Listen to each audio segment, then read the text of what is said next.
네, 안녕하십니까. 자, 오늘 9월 27일이고요. 다음 달 10월 27일 시험입니다. 딱 30일 한 달 남았습니다.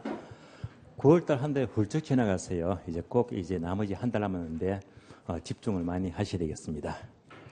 자, 어느새 이제 모의고사, 동력 모의고사 마지막 시간이네요. 4주차. 자, 문제 진행하겠습니다. 1번부터 볼게요. 자, 1번 부동산 소유권에 대한 설명으로 가장 거리가 먼 것은 틀린 것은 묻습니다. 1번요. 부동산 소유권이 여러 개의 권리로 나누어 질 수 있으며 이처럼 소유권으로부터 경제적 가치가 있는 권리를 새로 창출하여 분할하는 것을 파인애플 기법이라고 한다. 1번을 짧게 말하면요. 소유권 분할 기법이죠. 예를 들면 어떤 건물이 있어요. 되게 이런 통건물은요, 소유자가 한 명이잖아요. 근데 한 명이 아니고 각 층마다. 자, 각 층마다 전부 다 소유자가, 자, A고 B고 전부 다 소유자가 달라요. 얘가 바로 소유권 분할 기법입니다. 바로 파인애플 기법 맞는 말이죠. O형이고요. 자, 2번요. 토지 소유권은 토지의 이용과 관계없는 공중, 지하에까지 소유권 효력을 인정할 필요가 있어요, 없어요? 어떻게 있죠? 자, 토지와 관계 없는 하게 되면요. 관계 있으면 모르지만 관계 없으면요. 하늘 끝까지 지구 중심까지를 말해요. 따라서 관계 없는 범위까지는 굳이 인정할 필요가 없습니다. 맞는 말이에요. 따라서 정당한 이까지만 소유권의 효력이 미친다라고 봐야 됩니다. 관계 없는 범위는 인정할 필요가 없다. 맞는 말입니다. 3번요. 부동산 소유권에 대해서는 정부는 여러 가지 공적 제한을 가한다. 공적 제한의 종류를 뭐래요? 공적 제한은 종류가 4가지인데요. 자, 경찰권, 과세권, 수용권, 제한 특약이 있다. 자, 요거 4가지예요.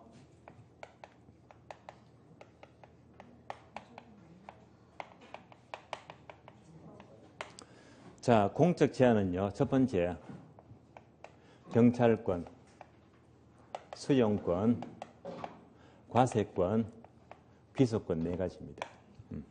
4가지예요. 공적 제한. 자, 경찰권 하게 되면 여러분들이 공법 공부하시죠. 자, 건축법 공부하시잖아요. 건축법규에 위반되면 행정 벌칙이 따르잖아요. 얘가 바로 경찰권, 공적 제한 맞습니다. 공공사업을 하게 되면 수용할 수 있겠죠. 수용권, 공적 제한 맞는 말입니다.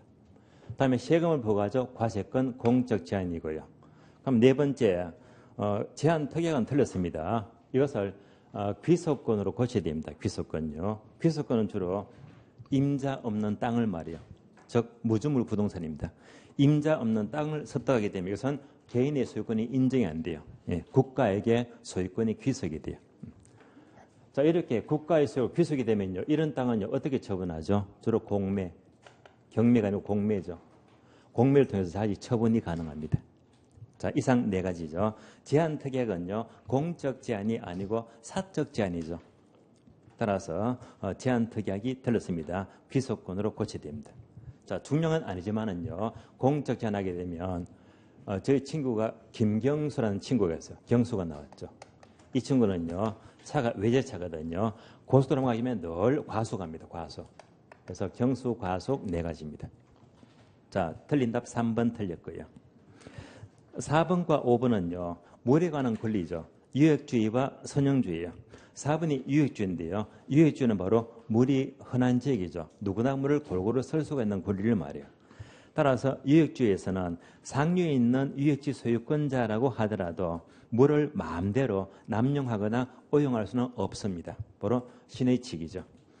일반적으로 합리적 사용이라고 인정될 수 있는 범위 내에서만 물을 사용할 수가 있다는 말은 맞는 말이고요. 다음에 5번요.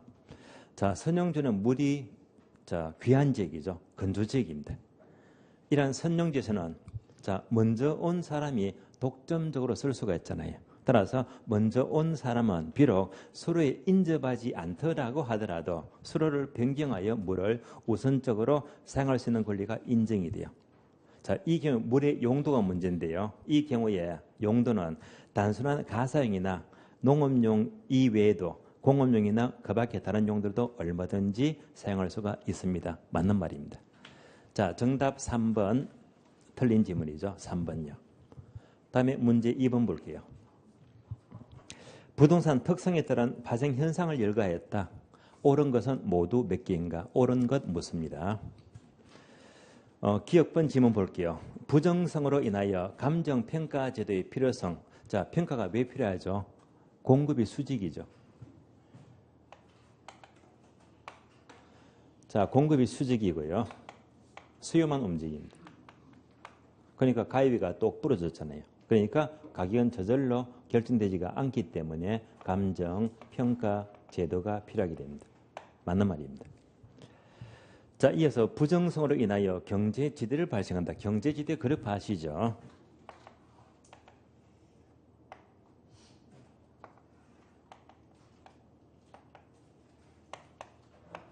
자, 시장 원리가 있어요.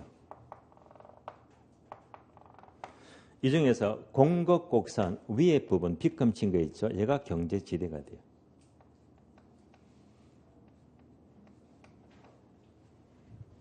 아래쪽은 모두가 전용 수입입니다.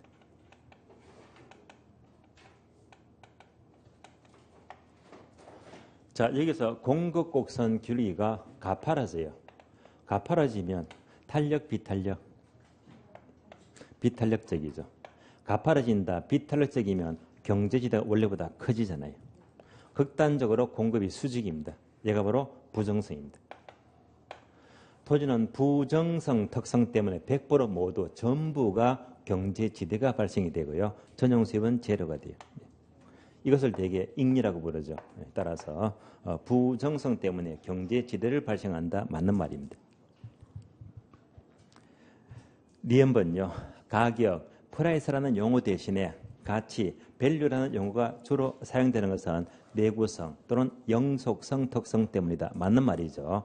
가치, 밸류하게 되면 개념 아시죠? 장래 모든 편익의 현재 가치. 장래 모든 편익의 현재 가치가 가치니까요. 자, 그래서 장래가 중요하죠. 시간 개념, 내구성, 영속성 맞는 말입니다. O가 되고요. D급번요. 용도의 다양성으로 인하여 최유성의 판단 근거가 된다. 용도가 다양하니까 최사 용도를 선택이 되겠죠. 맞습니다. 용도의 다양성으로 인하여 규모의 경제가 발생한다. 규모의 경제는 용도의 다양성과 거리가 멀잖아요. 자, 규모의 경제는 한마디로 대량 생산을 통해서 평균 비용이 절감돼요. 자, 이것은 주로 이제 합병을 통해서죠. 따라서 규모의 경제는 용도의 다양성 때문이 아니고 병합, 분할의 가능성입니다. 병합, 분할의 가능성 때문에 규모의 경제가 발생합니다. 틀린 지문이죠. X입니다. 리얼번요. 자연적 특성 중에서 인접성으로 인하여 외부성과 밀접한 관계를 가진다. 외부효가 맞습니다. 이어서 인접성으로 인하여 토지는 생산비 법칙에 해당되지 않는다. 얘는 틀렸죠. 생산비 법칙에 해당되지가 않는 것은 인접성 때문이 아니고 부정성이죠. 부정성 때문에 생산비 법칙에 해당되지가 않습니다. 자, 네 번째 리얼번 지문은요. 17회 때 기출문장이고요. 자, 틀렸습니다. 다음에 미연번 토지의 병합과 분할에는 행정상 규제가 가해지는 것을 전제로한다. 마음대로 분할할 수가 없단 말입니다. 법적인 근거가 뒷받침돼야 됩니다. 따라서 절대 자연 그대로 나타나지는 않는다. 맞는 말입니다. 옳은 지문이죠. 자, 옳은 것은요. 기역번과 니은번과 미연번이죠. 정답 3개입니다. 정답 3번 되겠고요. 자, 문제 3번 보겠습니다. 수요의 가격 탄력성에 대한 설명으로 옳은 것은 묻습니다. 1번요. 용도가 다양할수록 탄력적이다. 맞는 말이죠. 자, 그러면 가격 탄력성은 더욱더 작아진다 아니고 커지게 돼. 탄력적이니까. 따라서 용도가 다양할수록 탄력성은 커진다. 틀린 지문입니다. 2번요. 2번은 탄력성과 조세의 귀착을 묻죠. 재산세를 부과할 때 수요 탄력성이 공급 탄력성보다 크대요. 수탄이 공탄보다 크대요. 자, 수요가 탄력적이면 반대로 수요자가 세금을 작게 내죠. 그러면 공급자가 많이 내잖아요. 따라서 공급자 세금보다는 클 것이다. 맞죠? 정답 2번이 옳은 지문입니다. 정답 2번요. 3번요. 장기보다 단기일수록, 단기면 비탄력적이죠. 따라서 단기일수록 수요 탄력성은 커진다가 아니고 작아지겠죠. 작아진다, 비탄력적입니다. 틀렸고. 4번요. 자, 4번은 탄력성과 기업의 총수익과의 관계를 묻습니다. 안기는 뒤였죠. 비상탄에 아시죠?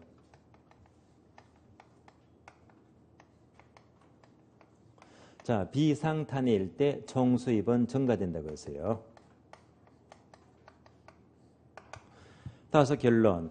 자, 비상, 비탄력이면 상승, 올려. 탄해, 탄력이면 내려. 이럴 때 총수입은 증가한대요. 자, 그러면 4번요. 수요 탄력성이 1보다 크면 탄력적이죠. 비상, 탄해.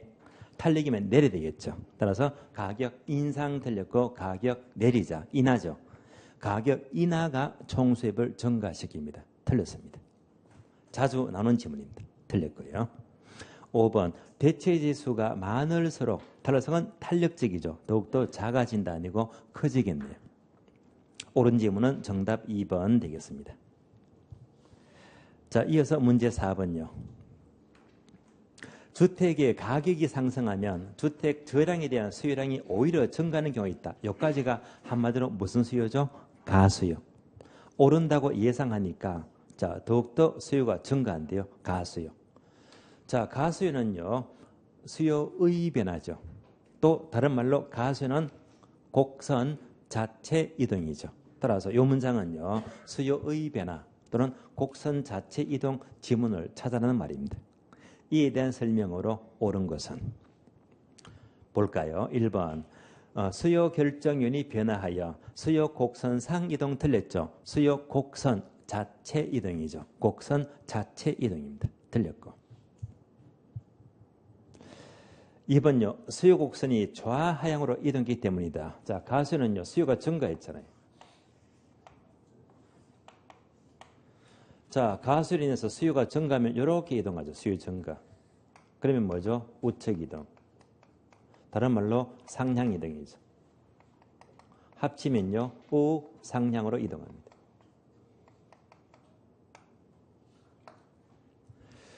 따라서 좌하향 이동 틀렸고요. 우측 이동, 상향 이동, 우상향으로 이동했기 때문입니다. 틀렸고요. 3번요. 장래 오른다는 기대감에 의해서 수요 곡선 상이동 틀렸죠. 수요 곡선 자체 이동이죠. 틀렸고요. 4번요. 수요 곡선이 우상향으로 이동 맞습니다. 그러면 비록 가격이 올랐다고 하더라도 수요량은요. 감소가 아니고 증가죠. 수요 증가를 말이요. 틀렸습니다. 정답 5번인데요. 부동산 가격에 영향을 주는 비시장의 힘이다. 바로 직접 가수는요. 자, 오른다는 기대감 때문에 산 것이기 때문에 비시장의 힘 맞습니다. 에 대한 기대감으로 수요의 변화가 발생했다. 수요의 변화 맞는 말이죠. 정답 5번이 옳은 지문입니다. 이어서 문제 5번 보겠습니다. 부동산 정책에 관한 설명으로 틀린 것은 옳지 않는 것은 묻습니다. 1번요. 부동산 정보의 비대칭성 그리고 외부 효과 등의 존재는 정부의 시장 개입 근거가 된다. 자, 정보의 비대칭성, 외부에 관해가 뭐가 떠올라요? 불공정 외모 들어봤죠. 바로 시장 실패를 말이에요. 그래서 불공정, 정보의 비대칭성, 외모, 외부 효과 이런 것들은 모두가 시장 실패의 원인으로서 한마디로 정부의 경제적 기능이죠. 따라서 정부 개입 근거 중에서 자, 경제적 기능을 가리킨다. 맞는 말입니다.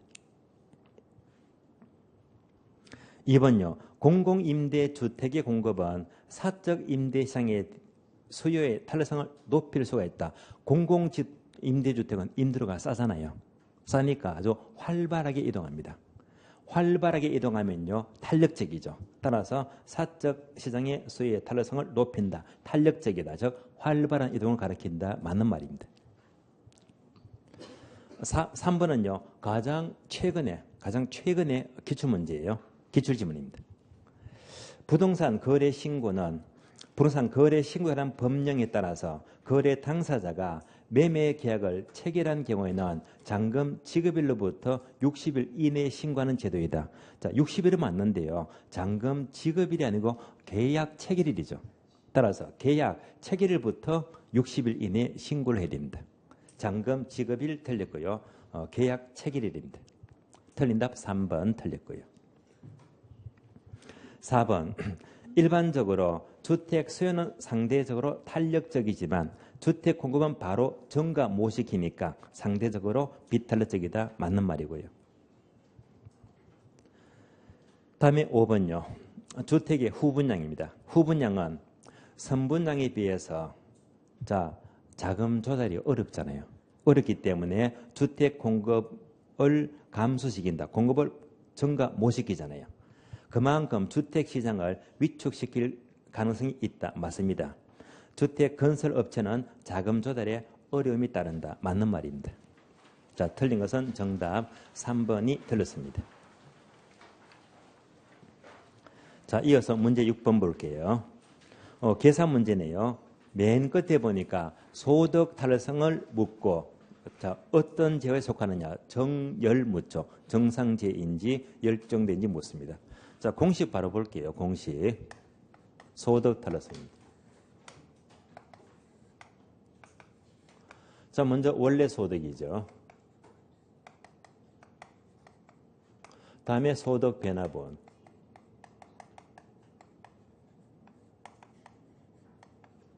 다음에 원래 수량입니다.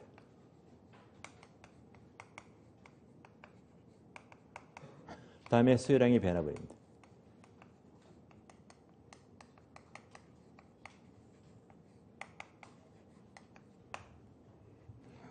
자, 문제 볼게요. 자, 인건적의 월 평균 소득이 400에서 500으로 변화했대요. 자, 소득이 400에서 500으로 변화했다. 변화분 얼마예요? 플러스 100이죠. 자, 이어서 아파트 수요가 400에서 300으로 변화했대요.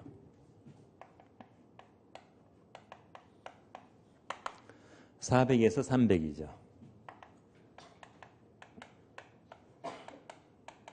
변화분 얼마? 마이너스 100 감소해요. 바로 숫자 넣겠습니다. 원래 소득 얼마예요? 400. 소득 변화분 얼마? 플러스 100이 됩니다.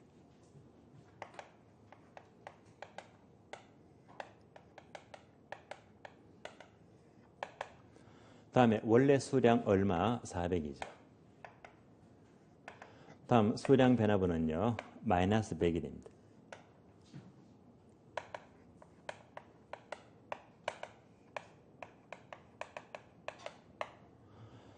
그러면 통력분 되겠네요. 부는 마이너스가 되고요. 따라서 마이너스 1이 됩니다. 0보다 작잖아요. 정상제입니까? 열등제입니까? 열등제죠.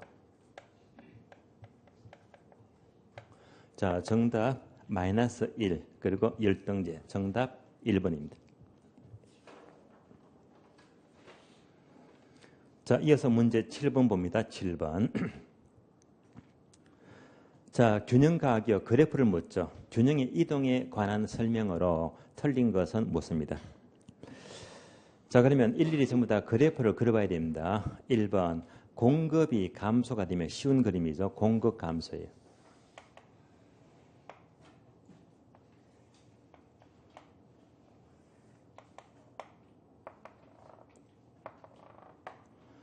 자, 그러면 공급이 감소가 되면 좌측이 됩니다. 공급 감소. 균형점은 흰 점에서 노란 점으로 이동하잖아요.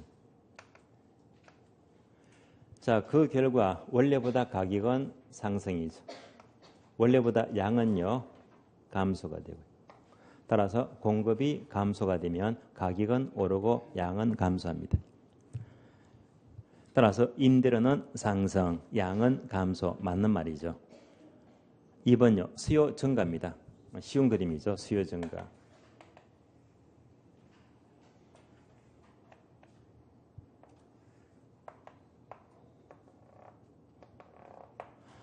자, 수요가 이만큼 증가합니다. 그러면 균형점은 흰 점에서 노란 점으로 이동합니다. 원래보다 가격은 상승이죠. 원래보다 양은 증가가 돼요. 그래서 둘 다 증가입니다. 따라서 인대로 상승, 양은 증가한다. 맞는 말이죠. O가 되고요.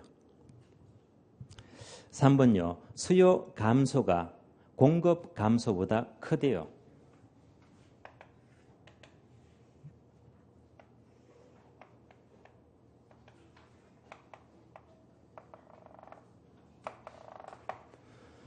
자, 수요가 많이 감소해요. 이만큼요. 공급은 약간만 감소해요. 따라서 수요 감소가 공급 감소보다 크게 감소하죠. 그러면 균형점은 흰 점에서 노란 점으로 이동합니다. 원래보다 가격은 하락이죠. 양은 감소입니다. 그래서 가격 하락, 양은 감소, 둘 다 감소네요. 따라서 인대로 상승 틀렸죠. 인대로는 하락하고 양은 감소합니다. 자, 하나만 더 그려볼게요. 4번까지만요. 수요와 공급이 동일하게 증가합니다. 동일하게 증가.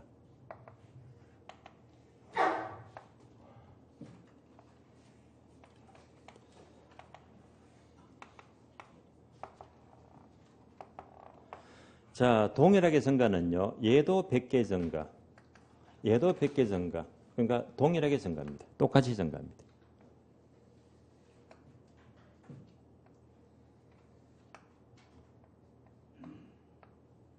이렇게 동일하게 증가합니다. 그러면 균형점은 흰 점에서 노란 점으로 이동합니다. 그 결과 원래보다 가격은 상승, 하락, 불변이죠. 양은 원래보다 증가잖아요. 따라서 가격 불변, 양은 증가입니다. 따라서 인대로는 불변, 양은 증가한다. 맞는 지문입니다. 자, 정답 3번이 틀렸고요. 참고로 7번 문제도 잘 나와요. 이 문제가 굉장히 잘 나옵니다. 잘 나오는데 가장 최근 시험을 짚어보면요. 주로 답이 앞부분입니다. 1번 또는 2번에서 답이 나왔거든요. 이런 문제가 답이 5번 내려가면 골치 아파요. 그래프 5개 다 그리면요. 시간 다 잡아먹거든요. 그래서 이제 점점 답이 내려가는 추세에 있어요. 그래서 이제 나온다면요. 저희 답이 내려가니까 그래프를 많이 그려봐야 됩니다. 일일이 그려봐야 됩니다. 정답 3번 틀렸고요. 특히 올해 시험은요. 일단 전반적으로 응시서 너무 많으니까요. 시험은 분명히 까다로워지는 것은 분명합니다. 시간 빼뜨려 먹을 거예요. 그래서 올해 시험은 한 번 더 강조하지만은요. 한 달 뒤 시험이죠. 무엇보다 여러분들 절대 시간이 부족할 거예요. 올해 시험의 포인트는요. 시간 안배 잘하세요. 내 공부를 전부 다 했는데 분명히 1차 있잖아요. 민법 결론입니다. 내가 공부를 많이 했는데 다 풀다 보니까 시간이 모자라요. 문제가 쉽다면요. 시간이 남습니다. 그러나 문제가 까다롭다면요. 민법도 어려울 수도 있고 학교는 둘 다 어려울 수 있잖아요. 이럴 때는요. 무조건 시간 모자랍니다. 그래서 절대 시간 조심하세요. 공부 다 해놓고도요. 결국은 문제를 덜 풀어서 답안 마킹은 못해요. 그런 변수 원래 절대 조심하세요. 원래는 가장 큰 변수 중에 하나가 시간 안배가 매우 중요합니다. 중요해요. 그래서 항상 문제가 어렵다는 전제라면요. 절대 시간 부족합니다. 특히 2차보다 1차가 더 심할 거예요. 그래서 시간 안배 특별히 신경을 쓰시고요.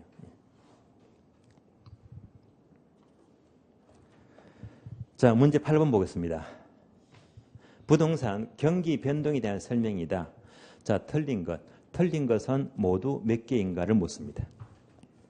이 문제가 조금 까다로워요. 자, 박스. 지문 볼까요? 기업번. 부동산의 경우에 순환적 경기 변동 외도. 순환적 변동은 이거잖아요. 자, 상향, 후퇴, 하향, 회복. 바로 순환적 변동입니다. 자, 이 외에도 계절적 변동, 장기적 변동, 무장기적 변동이 있다. 맞는 말이죠. 교과서적인 표현이고 맞는 말입니다. O가 되겠어요. 니은변요. 일반 경기가 호황이면 주택의 매매량과 착공량은 증가합니까? 감소합니까? 자, 일반 경기와 주거용 경기는 일치합니까? 역순환적입니까? 역순환적이죠. 그래서 역순환적이니까 일반 경기가 호황이면 일반적으로 주거용 매매량과 착공량은 역순환적이니까 증가가 아니고 감소한다. 뭐 때문에? 역순환적 관계, 역행하기 때문입니다. 틀렸죠? X. 자, D급번 이미 출제가 되었죠. 부동산의 경기 변동은 주상공 등의 부문별 경기의 산술평균으로 볼 수 있다. 아니죠. 산술평균이고 가중평균의 합이죠. 가중평균의 합으로 볼 수가 있어요. 산술평균 틀렸습니다. 일단 학교는 지문했어요. 산술평균은 무조건 틀린 말입니다. 그래서 학교는 거의가 가중평균이 맞는 말이거든요. 산술평균 틀렸습니다. 자, 리얼번요. 부동산 경기가 상승 국면에 들어서면요. 얘는요, 이건 뭐죠? 자, 안개 있잖아요. 상도, 하수 기억나시죠? 부동산 활동과의 관계인데요. 상도, 하수 하게 되면 상향 시장은 매도자를 중시하고요. 하향 시장은 매수자를 중시한다. 상도, 하수. 요건 묻잖아요. 따라서 상승 국면이면 상도에서 매도자 중시하죠. 상도. 따라서 구매자 틀렸습니다. 따라서 매도자 주도입니다. 매도자. 따라서 구매자가 아니고 매도자 중시바 또는 판매자 중시하죠. 따라서 구매자가 틀렸고요. 매도자 또는 판매자 주도형 시장입니다. 틀렸습니다. 자, 미연번은요. 교재는 나오지 않는 지문입니다. 생각을 하셔야 됩니다. 수도권의 주택 경기가 호황이면 지방의 상업용 경기는요. 자, 호황입니까? 아니면 자, 보합입니까? 불황입니까?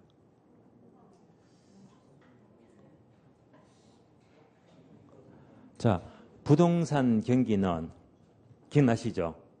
국지적 시장이죠. 지역적이죠. 부동산 시장은요. 지역적으로 나타납니다. 서울이 좋다고 해서 지방에 뭐 김천이다, 구미다, 대전이다 꼭 좋다고 볼 수가 없는 거잖아요. 왜? 지역적이니까. 다시 말하면요. 부동산 경기는 지역적이니까 결론적으로 수도권이 아무리 호황이라 해서 지방의 경기는요. 무관하다. 알 수가 없어요. 무관합니다. 이유가 뭐 때문에? 부동산 경기는 지역적이고 국지적이니까요. 따라서 지역적 국제적이니까 지방의 경기는요. 자, 불황, 호황이 아니고 무관하다. 관계가 없습니다. 자, 틀린 것은요. 기업은 한 개만 맞고 나머지가 모두가 틀렸잖아요. 틀린 것 정답 4개. 정답 4번입니다. 자, 9번 문제는요. 틀렸다면요. 분명히 반성하세요. 예. 요거는요. 옆 사람 거 딱 보고요. 틀린지 말인지 확인해 주셔야 됩니다. 수도 없이 정리했잖아요.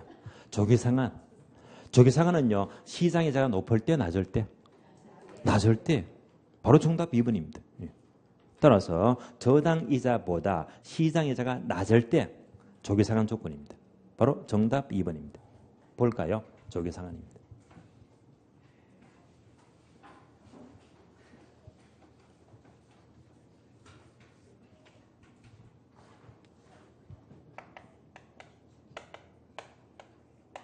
자, 저당 이자가 있어요. 시장 이자가 있어요.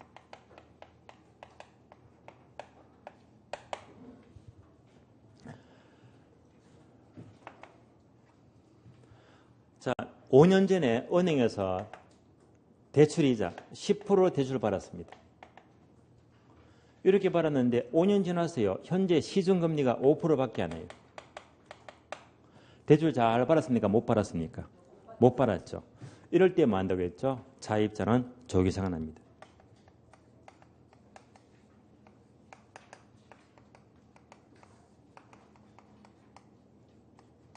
따라서 결론적으로 시장 이자가 하락할 때, 낮을 때 자입자는 조기상환한다. 정답 바로 2번입니다. 얘는 너무 자주 나왔고요. 그런데 거꾸로도 묻더라. 거꾸로. 저당 이자보다 시장이자가 높아요. 여기까지도 출제가 되었어요. 이 말은 5년 전에 5%로 대출을 받았는데 현재 시중금리가 10%입니다. 이럴 때는 은행은 이득을 봐요, 손해를 봐요? 손해를 봐요. 대출자. 은행은 손해를 보니까 대출자는 수익성이 악화됩니다.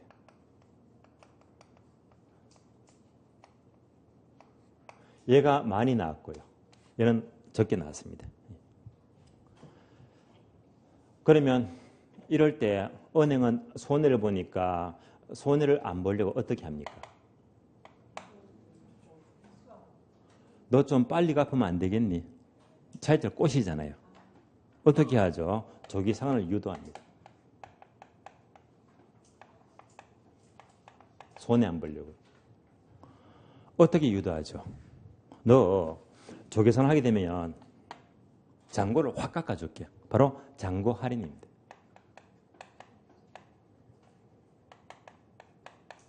따라서 이 경우에는 은행은요, 차입자로부터 잔고 할인을 통해서 깎아줄게. 이렇게 해서 조기 상환을 유도하잖아요. 여기까지를 연결하시면 돼요. 정답 2번입니다.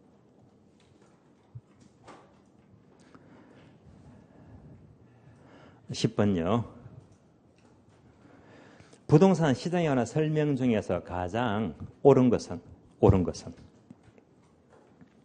1번요. 부동산의 장기 공급 곡선이 우상향한다는 것은 주택산업이 비용 증가 산업이라는 것을 의미한다. 바로 정답 1번이죠.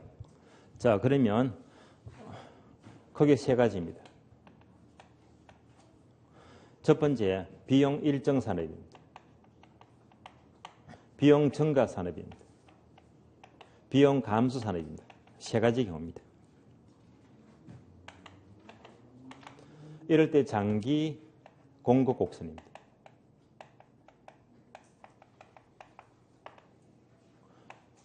자, long supply curve, LS 곡선입니다.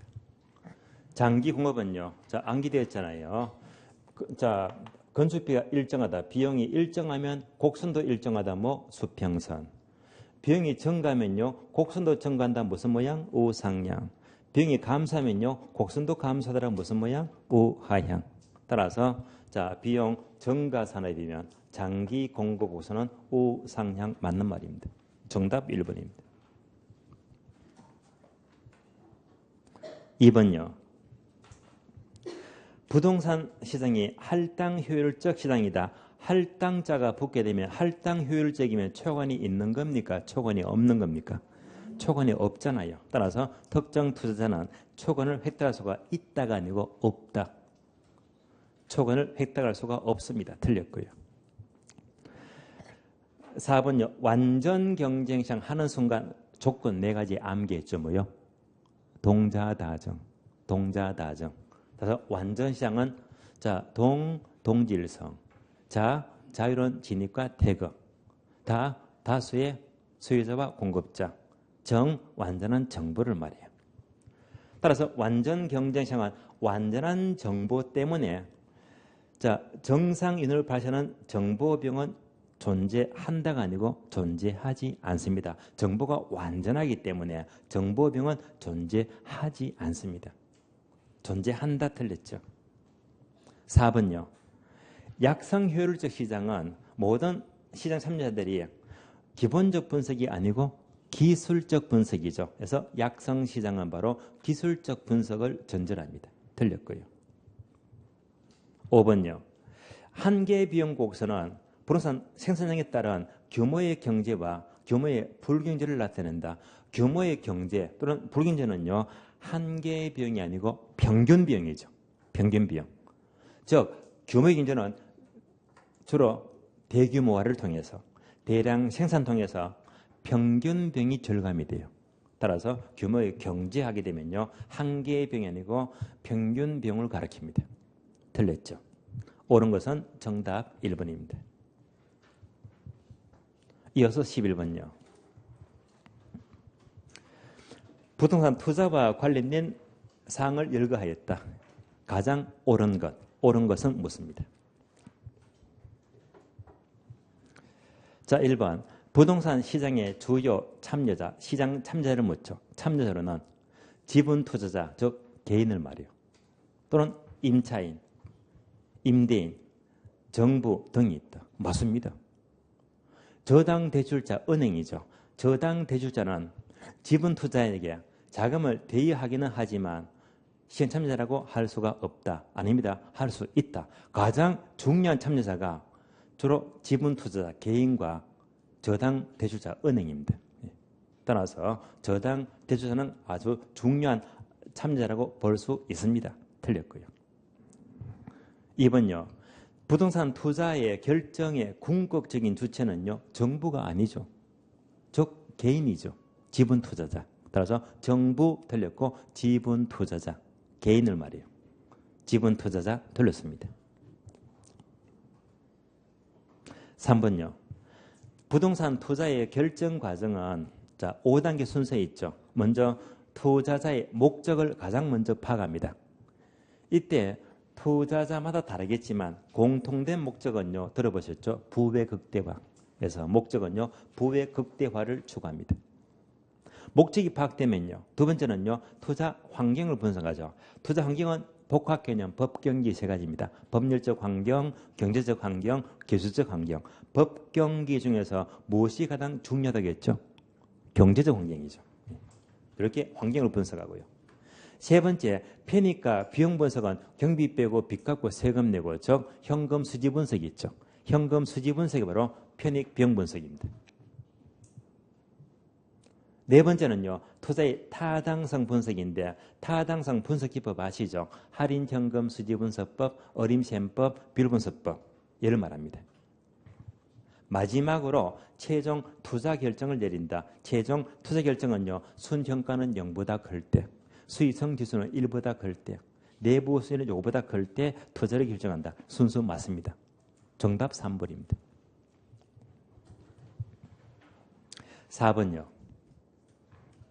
타인 자본을 이용함으로써 투자는 자기 자본에 대한 수익률을 정대시킬 수가 있는데 이를 지렛대 효과라고 한다. 맞습니다. 지렛대 효과는 투자들의 위험과 수익의 관계를 감소시키는 아니고 증가시키죠. 지렛대만큼요 수익도 높아지고 위험도 높아지잖아요. 따라서 감소 틀렸고 증가시키는 역할을 합니다. 틀렸고요. 5번요. 지분 투자자는 주로 이자 수익을 목적으로 시장에 참여한다. 아니죠. 이자가 목적이면 은행이죠. 은행. 그래서 지분 투자가 아니고 저당 투자자. 저당 투자자의 목적이 바로 이자 수익을 목적으로 합니다. 옳은 것은 정답 3번 되겠습니다. 12번요. 투자의 위험과 수익에 대한 설명으로 옳은 것은 묻습니다. 옳은 것은 1번 투자의 위험은 자 5가지죠. 사금법인유 5가지 맞죠? 사금법인유 맞습니다. 여기서 운영 위험이나 위치적 위험은 법적 위험에 속한다? 아니죠. 법적 위험이 아니고 무슨 위험이죠? 사업상 위험이죠. 사업상 위험이 바로 시운위라고 해서 운영 위험과 위치적 위험은요. 시운위 즉 사업상 위험에 속하는 거예요. 틀렸습니다. 2번요. 정부의 화폐 정책이나 재정 정책은 시장 이주를 변화시켜서 자, 수익성에 영향을 주는데 이것은 사업상 위험이 아니고 바로 법적 위험이죠. 정책적으로 시장 이주를 변화시킨다. 바로 법적 위험을 가리킵니다. 틀렸고요. 3번 부채가 많으면 많을수록 원금 이자 즉 원리금에 대한 채무 변화성은 더욱더 높아진다. 아울러 파산 위험도 커지는데 이를 금융적 위험을 한다. 맞습니다. 부채를 사용하여 투자를 하게 되면 자기 자본 수익률 즉 지분 수익률은 그만큼 증가하죠. 따라서 부채를 사용해서 투자하면 그만큼 지분 수익률은 감소가 아니고 증가합니다. 틀렸습니다. 4번 부채의 사용이 지분 수익률에 미치는 영향 이것은 시너지 효과 이런 얘기는 전혀 없잖아요. 뭐죠? 부채를 사용해서 지분 수익을 높인대요. 바로 지렛대 효과 또는 레버리지 효과죠. 따라서 시너지 효과 틀렸고요. 레버리지 효과라고 합니다. 틀렸습니다. 정답 5번이네요.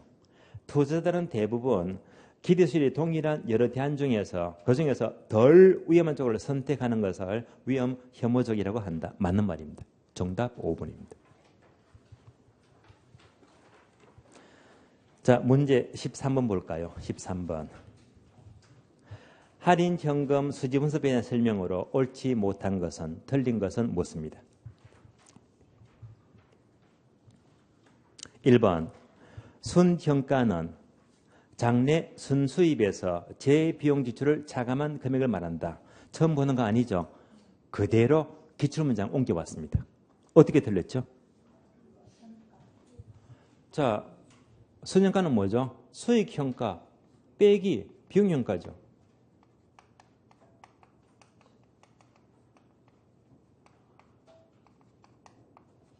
얘가 순현가 NPV가 돼요. 그럼 1번 지문 보게 되면요. 이 현가자가 아예 없잖아요. 엉터리 지문입니다. 그럼 순현가는요. 장래 순수입에서 재비용을 차감한 거네요. 엉터리 문장이고. 그대로 뭐 수익 현가에서 비용 현가를 차감한 것이 바로 순현가입니다. 예. 문장 자체가 다 틀렸어요. 순현가는 자, 총수익 현가에서 비용 현가를 차감한 금액입니다. 현가자가 아예 빠졌어요. 바로 1번 틀렸습니다. 2번요. 내부 수익률 IRR은 순현가를 0으로 만드는 할인율 또는 수익성 지수를 1로 만드는 할인율이다. 맞는 말입니다. 자, 3번, 4번, 5번도 최근에 시험 계속 이제 묻고 있습니다. 3번, 4번, 5번은요. 일단 보충 설명을 드릴게요.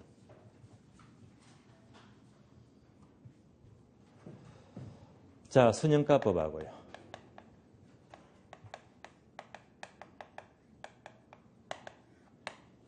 내부 수익률법을 비교합니다.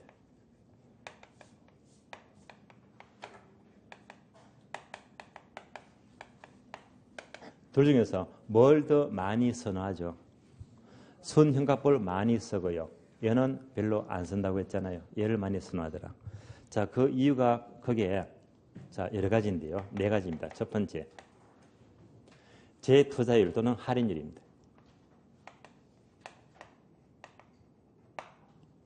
순현가법은 할인율을 하게 되면 주로 요구순위를 씁니다.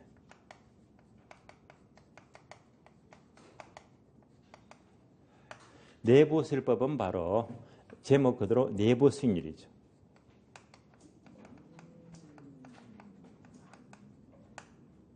그래서 바꿔서 물어요. 바꿔서 물으면 틀린 말입니다.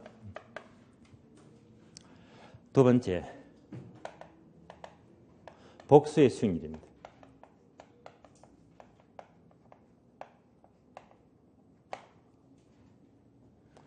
자, 순현가법은 언제나 요구 수익률 요거 한 개만 줘요.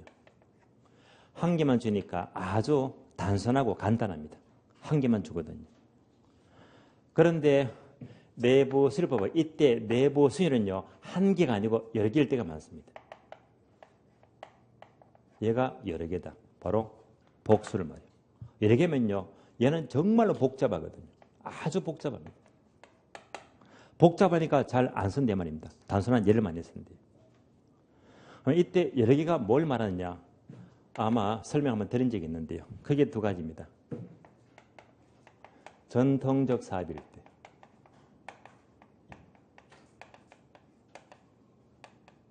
비전통적인 투자사업입니다. 이렇게 구별이 됩니다.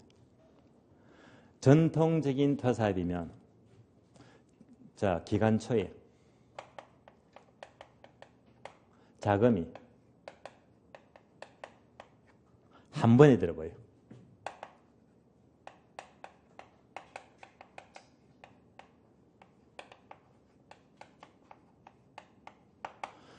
따라서 기간 초에 돈이 한 방에 들어가요. 반면에 비전통적인 사업은 기간 중이에요. 자금이 한 번이 아니고 여러 번 들어옵니다.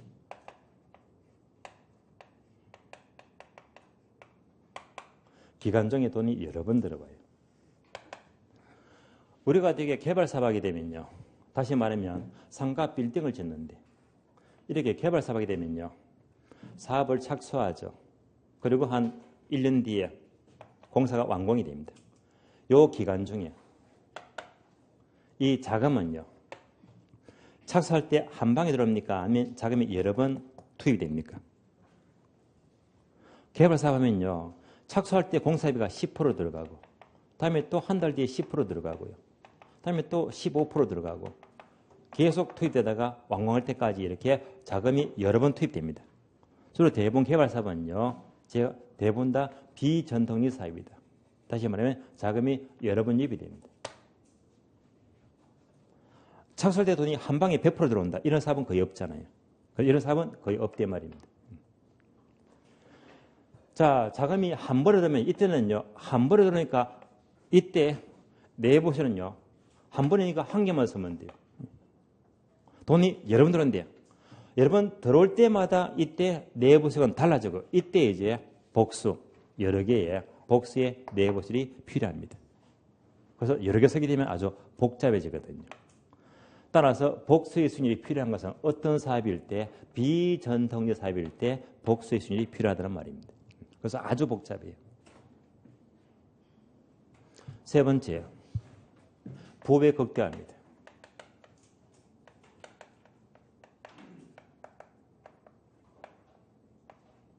네 번째, 가치가산 원리.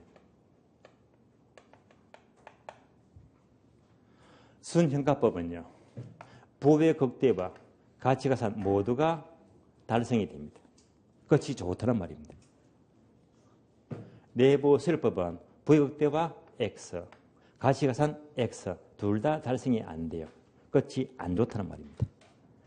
그래서 결론적으로 자, 끝이 아주 좋고 단순한 순형가법을 많이 쓰게 됩니다. 요거 묻는 지문이 3번과 4번과 5번입니다. 3번부터 볼게요. 순형가법은 할인율 요구수율 맞습니다. 내부설법은 할인율 내부수율 맞는 말입니다. 4번 지문요. 비전통적 사업은요. 자금이 기간 중에 여러 번 들어가잖아요. 이때는요. 복수의 내부설이 생길 수 있다 맞는 말입니다. 5번요. 순형가법은 부의 극대화, 가치가산 원리가 달성되지만 내부설법은 둘 다 달성되기가 어렵다 맞는 말입니다.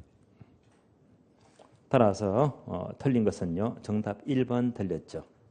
자, 13번까지 보았고요. 쉬었다가 다음 시간은요. 14번부터 보겠습니다. 쉬겠습니다.